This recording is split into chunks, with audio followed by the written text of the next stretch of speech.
7 से 9 मई को पाकिस्तान द्वारा की गई सैन्य कार्रवाई पर भारतीय सेना ने नपातुला और सटीक जवाब दिया। हमारी आर्मी एयर डिफेंस एक अजय दीवार बनकर सामने खड़ी रही। जो भी शक्तियां भारत की संप्रभुता, अखंडता या जनता को क्षति पहुंचाने की योजना बना रही हैं, उन्हें करारा जवाब दिया जाएगा और आगे भी दिया जाएगा। यही भारत देश का न्यू नॉर्मल है। ऑपरेशन सिंदूर के दौरान भी भारतीय सेना ने उसी अदम्य साहस और दृढ़ संकल्प के साथ पाकिस्तान समर्थित टेररिस्ट इंफ्रास्ट्रक्चर को निशाना बनाया और पाकिस्तान की अन्य आक्रामक कार्रवाइयों को प्रभावशाली ढंग से विफल करते हुए एक निर्णायक जीत हासिल की। हमने शांति को अवसर दिया, पर उसने कायरता की कार्रवाई की और उसका उत्तर केवल हमने पराक्रम से दिया। ऑपरेशन सिंदूर हमारा संकल्प, संदेश भी और उत्तर भी।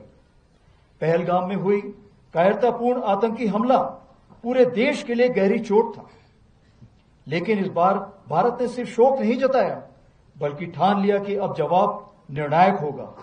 देशवासियों का अटूट विश्वास और सरकार द्वारा दी गई रणनीतिक स्वतंत्रता से भारतीय सेना ने एक सुनियोजित, सटीक और निर्णायक जवाब दिया। भारतीय सेना ने 6 और 7 मई की रात को पाकिस्तान और पाकिस्तान ऑक्यूपाइड जम्मू एंड कश्मीर में 9 हाई वैल्यू आतंकवादी ठिकानों को निशाना बनाया, बिना किसी मासूम नागरिक को हानि पहुंचाए हुए। यह केवल जवाब नहीं था, यह स्पष्ट संदेश था कि आतंकवाद को सहारा देने वाले अब नहीं बचेंगे। 7 से 9 मई को पाकिस्तान द्वारा की गई सैन्य कार्रवाई पर भारतीय सेना ने नपातुला और सटीक जवाब दिया। हमारी आर्मी एयर डिफेंस एक अजय दीवार बनकर सामने खड़ी रही, जिसे कोई ड्रोन या मिसाइल भेद नहीं सका। यह सब होल ऑफ नेशन अप्रोच के अंतर हुआ, जहां थल सेना, वायुसेना, नौसेना और अन्य सरकारी और प्राइवेट डिपार्टमेंट्स सब एक साथ मिलकर खड़े हुए, जिसमें एनजीओ भी शामिल थे।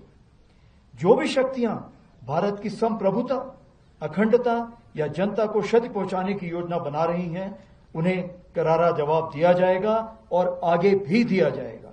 यही भारत देश का न्यू नॉर्मल है। आज की भारतीय सेना न केवल वर्तमान चुनौतियों का सफलतापूर्वक सामना कर रही, बल्कि हम नित्य प्रतिदिन एक परिवर्तनशील, आधुनिक और भविष्य उन्मुख शक्ति के रूप में तेजी से अग्रसर हो रहे हैं। इसके अंतर्गत रुद्र के रूप में नई ऑल आर्म्स ब्रिगेड का गठन किया जा रहा है, जिसका सैंक्शन मैंने कल ही दिया है, जिसमें infantry, mechanised infantry, armoured units, artillery, special forces, unmanned aerial system जैसे फाइटिंग कंपोनेंट्स को एक साथ रखा जाएगा और विशेष रूप से तैयार किया जाएगा, जिसमें शामिल लॉजिस्टिक सपोर्ट और कॉम्बैट सपोर्ट होंगे। इसी क्रम में भैरव लाइट कमांडो बटालियन के रूप में एजाइल और घातक स्पेशल फोर्सेस का गठन किया गया है, जो सीमाओं पर शत्रु को चौंकाने के लिए हमेशा तैयार है। हर इन्फेंट्री बटालियन में ड्रोन प्लेटून का गठन किया गया है। वहीं आर्टिलरी में शक्तिमान रेजिमेंट बनाई गई है, जो ड्रोन और काउंटर ड्रोन इक्विपमेंट और लॉयटर म्यूनिशन के साथ लैस होगी। हर रेजिमेंट में एक दिव्यास्त्र बैटरी भी बनाई गई है, जो कंपोजिट बैटरी होगी और इन्हीं सामानों से लैस होगी। इन चीजों के मद्देनजर हमारी मारक क्षमता अब आने वाले दिनों में कई गुना बढ़ जाएगी। उसी प्रकार से आर्मी एयर डिफेंस को स्वदेशी मिसाइल सिस्टम से इक्विप किया जा रहा है।